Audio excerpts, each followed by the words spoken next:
তুমি কেন নাদিরা সবকিছু বলতে গেছো? তুমি জানো না ও কতটা ডাইনি? জান তুমি ওকে ডিভোর্স দিয়ে দাও না তাড়াতাড়ি। আমি তো ডিভোর্স দিতেই চাই।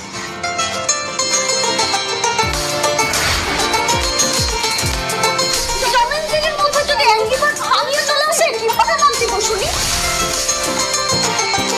বাদাম ছিলা খাইতে পারো না না? আমার সংসারটা খেয়ে দিতে তো তুমি বাদাম ছিলা খাইতে পারো না।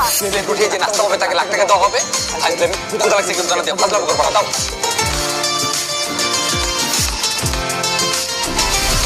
একটা মানুষের দুবেলা খাওয়ার জন্য কতটুকু চাল ডাল শাকসবজি লাগে? লোকটা যদি আমার মতো হয় তাহলে সারাদিনে 3-4 কেজি চাল লাগবে, আর যদি আপনার মতো হয় তাহলে 2 পটেই হয়ে যাবে। আমি অনেক হ্যাপি আপনি আমার বউয়ের মাথাটা ঠিক করে দিন। আমার বউয়ের মাথায় যত ছেঁড়া তার আছে সব কিছু লাগিয়ে দিন।